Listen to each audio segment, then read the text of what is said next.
I've become a real Porsche fanatic over the years. You dive through the corners, you get the car literally up on 3 wheels. It's a lot of fun. I told the chief, putting me in traffic is like putting a cocaine addict in narcotics, How do you feel when you do this work? Honestly, it's like a dream come true. I'm at the Porsche show in Santa Clarita, a bit north of Los Angeles. It's a huge show, a regular show. And actually, I'm German. It's a German car. So I find it very interesting that my country is so represented here. And I'm just going to show you around a little bit.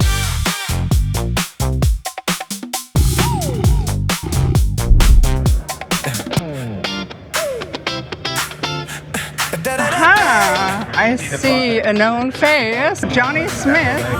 How are you? How are you? Good. Got my car back from service. I give the little kids my little sticker, trying to inspire them to love cars when we get them young.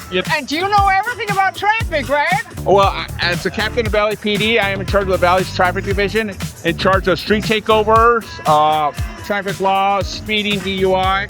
But just because you enforce the rules doesn't mean you can't love cars. I love cars as much as anyone else. Look, I told the chief, putting me in traffic is like putting a cocaine addict in narcotics.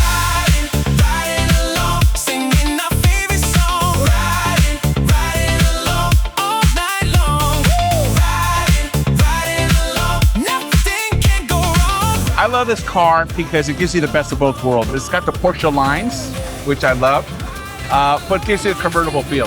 It's PDK for double clutch, Porsche amazing transmission. My other car is a GT3 Touring, which is a stick shift. It gives a different experience, And this is more like cruising around with your girlfriend, going up the coastline. Beautiful experience, except like a Southern California experience kind of car. Bright, shark blue. I love it. My friend Mike Greenberg, this is Toyota. He's the owner. You still own that car? Yeah. So he's the owner of a very, very important car. It's the GT2 RS. It's been a track-driven car.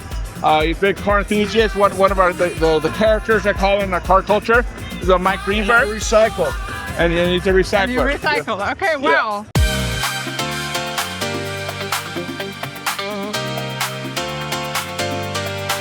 And now I'm meeting with David, and he's in charge of this show. He's the organizer. Hey, how's it going? And he wants to show me something special in the workshop. We are celebrating the Porsche Restoration Challenge. That's a car that we've been working on for 8 months. So this is a 1991 Porsche 911 RWB, a Cabriolet.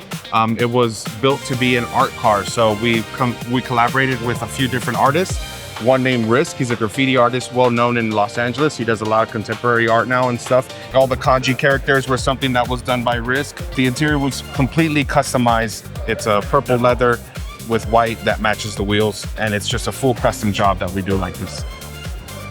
And here I got a hold of Jesse, who is the top mechanic here. Here we go. And can you tell me something about the car from your point of view? It has a special, unique wing on the back, which I think is probably the first 964 cab wing this size, actually. So it's really unique. What we started with, which was my favorite, was a dry ice blasting. We started refreshing a lot of the components for the shifting, the brake lines. We also wanted to make sure that the suspension was really comfortable on this car, just to accommodate the bigger wheels and tires. We have about 335s on the rear of this car. It's a lot of meat on these tires. How do you feel when you do this work? Honestly, it's like a dream come true.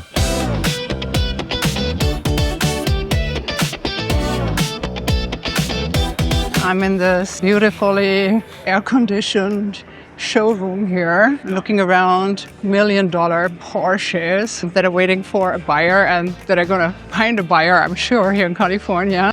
Here he is, Beau Boeckmann, or it's really Boeckmann. Can you pronounce that? Well, out here they say Beau Boeckmann. I think in German it's Boeckmann.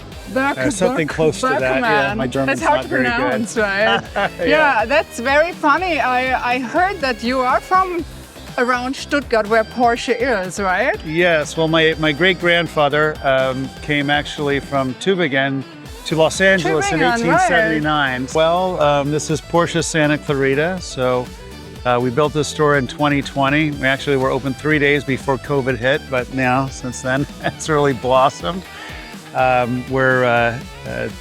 We do a lot in all areas of Porsche, so I've become a real Porsche fanatic over the years. To have a lot of events here, we open it up to charities and doing special things, and the first Saturday of every month we do a Cars and Coffee, and we also want to do things a little bit differently, so we put in Box and Stop, which is actually a German restaurant, one of the only German restaurants here I know of in LA.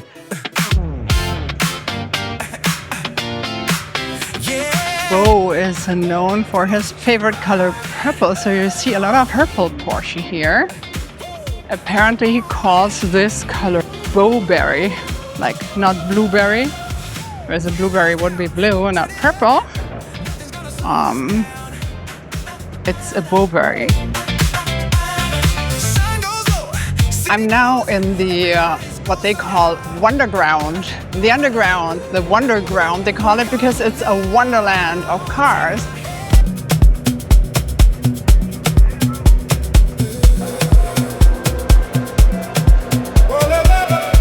And here's Mr. Johnny Smith again. What are you looking at? I'm admiring the colors of these 911s. There's a viola purple right here. And just checking out the heritage.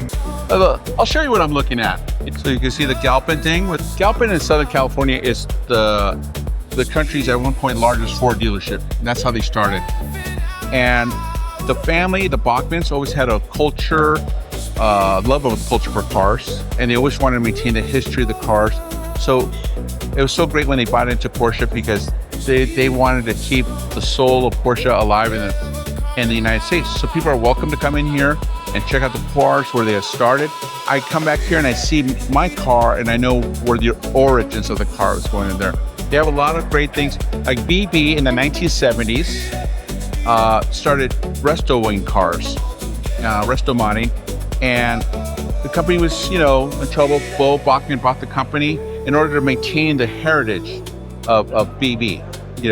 So if you look at inside, they have fun 70s patterns. Here's a nice turbo with a whale tail. They modify it with the headlights. They do things that are different and unique. This is one of my favorites. This is actually BB #1. We brought the BB brand to America. This is the first car that's officially like a customer car available for sale. We had our prototype and then this one. So we've really just done everything through this car to bring it to, like a kind of an idea of a singer, but not quite to the crazy singer level. I really admire what they do, but making sure that we do every beautiful detail right. We actually have an engine built by Ed Pink, who is an old friend of mine, and BB was the first to do a Targa convertible back in, I believe, 1986. So we actually did something kind of interesting in doing a Targa hybrid, where we're taking the Ed Pink engine and putting a hybrid in there, not for fuel efficiency, for performance.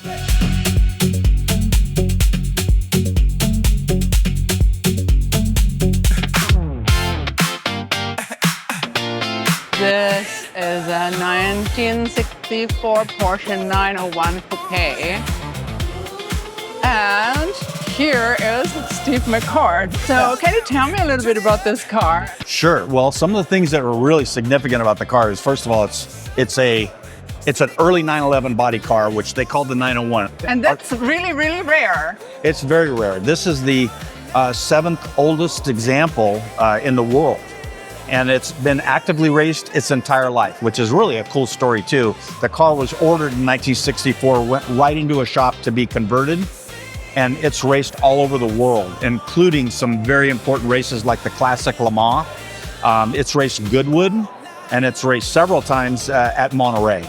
The 901, when Porsche developed this new body car coming from the 356 body, they wanted to move to this new, more aerodynamic body.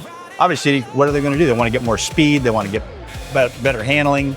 And They named the car the 901, not realizing that Peugeot owned, in the 3-digit number, they owned the 0 in the middle.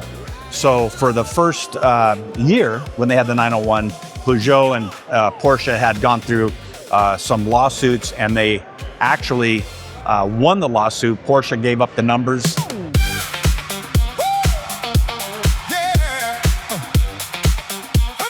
We picked up the car about 8 years ago, and we started racing the car about 4 years ago. And we just have so much fun with it. It's chassis number 24, so it's 300024. But aren't you a bit nervous when you race a car like that? You know, I'm always a little nervous. This car especially, because it's so significant. This car has been wrecked several times in its lifetime. Oh. There's been one time that it got hurt pretty good, but they put it back together again. What's the maximum speed you did in it? We go about 125 miles an hour. Oh, wow. Yeah. Okay. And through the corners, you know, there's a couple of slow corners. One of them that I absolutely love is the Corkscrew at Laguna Seca. So it's kind of a, you know, it's a low gear, you know, you dive through the corners, and then there's a little bit of a elevation change. So you get the car literally up on 3 wheels. It's a lot of fun.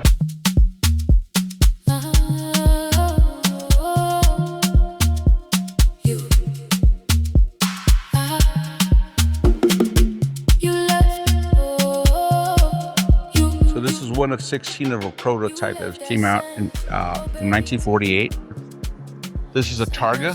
Could you imagine sleeping here in Wonderland or Wunderground? And then just walking around all night? Yeah, I could put a bed in here and I'll be perfectly happy. But you wouldn't sleep, I guess. I don't know if I'd sleep much. Just yeah. sleepwalking. Yeah, I'd be dreaming with my eyes open.